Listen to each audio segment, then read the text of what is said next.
Right Gannavaram మాజీ MLA Vallabhaneni Vamsi petition పై ఇవాళ కోర్టులో విచారణ జరగనున్నట్టుగా తెలుస్తోంది. అయితే జైల్లో వసతులకు సంబంధించి వంశీ పిటిషన్ దాఖలు చేశారు.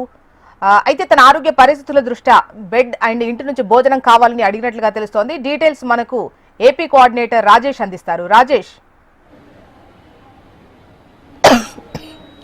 జోస్నా ఈరోజు వల్లభనేని వంశీ కేసులో వంశీ కోర్టుని పిటిషన్ వేశారు. అయితే ప్రధానంగా చూసుకుంటే తనకు జైల్లో కొన్ని సదుపాయాలు అవసరము, తన ఆరోగ్య పరిస్థితులను దృష్టిలో పెట్టుకొని తనకి మంచి బెడ్ కావాలి, అదేవిధంగా ఇంటి దగ్గర నుంచి ఆహారం పంపించాలి, లేదంటే గ్యాస్ట్రో సమస్యలతో ఇబ్బంది పెడుతున్నాను, అదేవిధంగా వెన్నుపూస నొప్పితో కూడా బాగా ఇబ్బంది పడుతున్నాను, కాబట్టి ఖచ్చితంగా నాకు ఈ సదుపాయాలు కల్పించాలని కోర్టుని ఆశ్రయించారు. అయితే కోర్టులో వేసిన పిటిషన్కి పూర్తిగా అసలు కోర్టు నుంచి జైల్లో ఏమేమి సదుపాయాలు కావాలి, అవి ఏంటి, వాటి వివరాలను పూర్తిగా ఈరోజు కోర్టు వల్లభనేని వంశీ ఫిర్యాదుతో సమర్పించమని తెలియజేసింది. అయితే ఈరోజు ఆ కేసులో విచారణ కొనసాగుతుంది.